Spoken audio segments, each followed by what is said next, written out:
You know, I've never wanted to be a bug before, until now.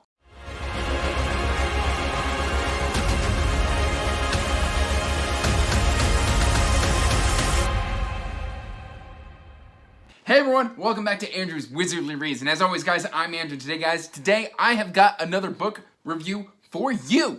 But before we get into that book review, make sure you are liking and subscribing and hitting that bell notification so you can get regular updates for when I put out new content. I post every Monday, Wednesday, and Friday.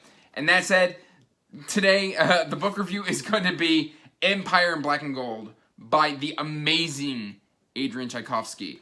This is my first Adrian Tchaikovsky book, and this is book 1 in his Shadows of the Apt series. I picked this book up as part of the read-along currently going on at the Library of Allenxandria. And I've never quite read a book like this. It is so interesting. Literally just a little bit of background on this. This is, I believe, Adrian Tchaikovsky's first published book. And basically, he tried to get this published for, I think, around 15 years, from the little bit of research that I did before reading this.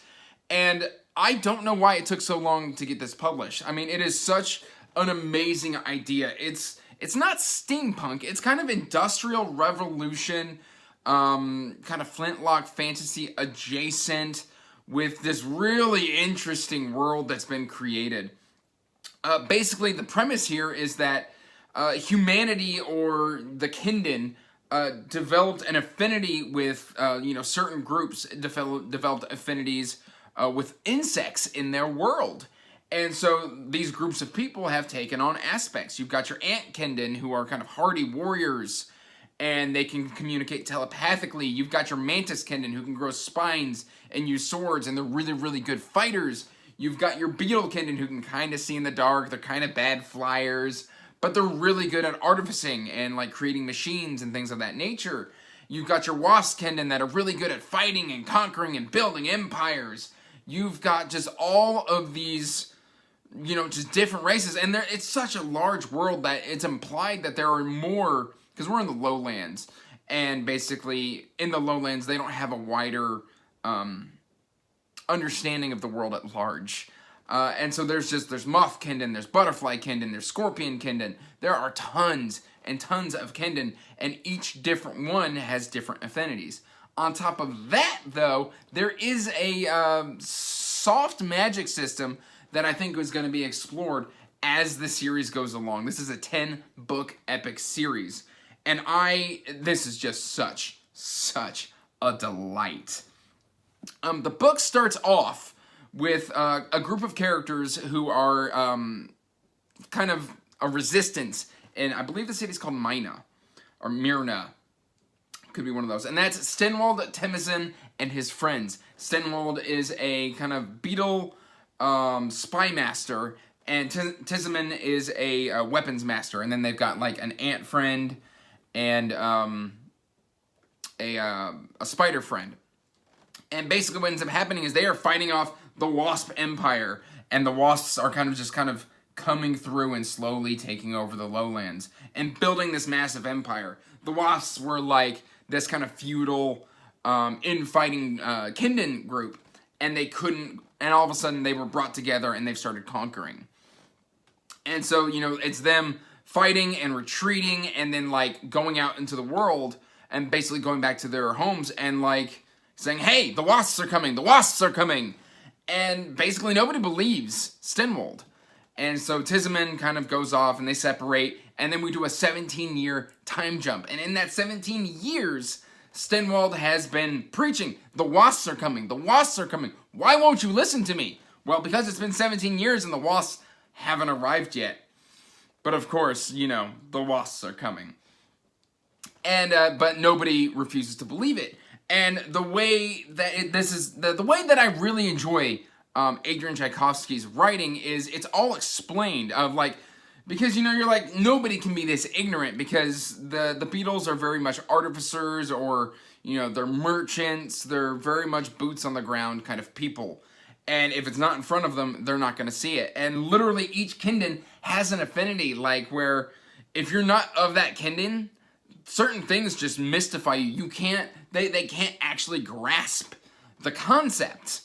So like, no, they're giving us money. Why would they come? I mean, we're providing services. Why would they come for us? Or like the Mantis just are honor. That's all they are. Anything outside of their honor, like machines, mystify them. You could like basically build anything, like just common pulley, and they're just gonna look at it going, I don't know what that is. Like it's a concept that their Beetlekindin or their Kindin, sorry, I didn't mean to say Beetlekindin, that particular Kindin, they just can't grasp it. And so a lot of the stuff that you would think is just like, well, that doesn't make sense. But Adrian Tchaikovsky has built it into the race mind of these people so that it enriches the world instead of frustrating the reader of like, no, obviously this would happen. Well, no, because that Kindin can't grasp that concept. That rant aside, basically after that time jump, we meet our bigger cast of characters. Essentially, this revolves around family. This has a great kind of family aspect to it, where instead of going into the found family aspect, we've kind of already got the found family, but the found family isn't super strong. And so what Empire in Black and Gold does is it takes that already existing found family and then just strengthens it through adversity and trials and tribulations and through their adventures throughout this book. And the group that we are introduced to is Selma. He is a butterfly prince from the Commonweal, which has already been conquered by the Wasps. We then have Tynesia, who is Stenwold's ward and maybe daughter.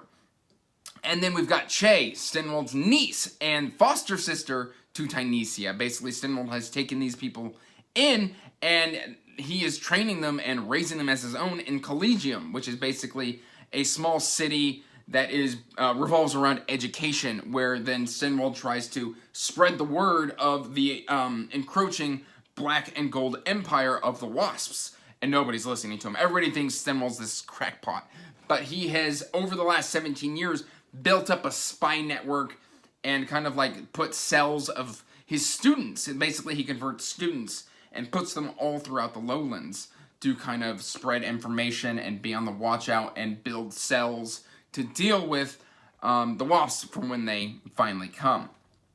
And then basically we've got Che, and then we've got Totho. I almost forgot Totho. And Totho is I believe he's a beetle ant hybrid. And the way hybrids work in this world is hybrids are second-class citizens. Basically, if two different kindin breed and a child is born out of that liaison, then that child is looked down upon. So I'm not quite sure on how all that works within this world. I'm assuming it's going to be explored in the later novels.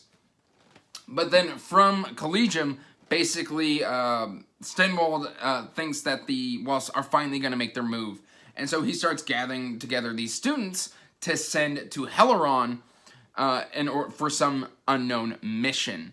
And from there, basically, chaos breaks out and the party separates.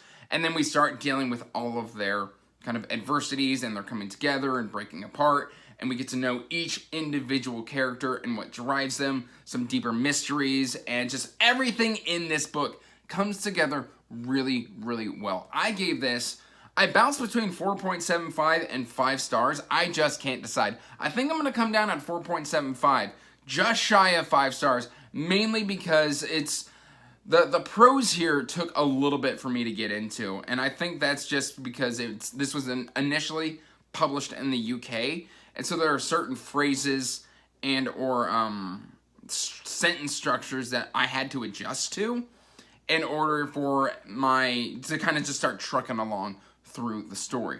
That said, guys, this book is an absolute delight. It is epic fantasy.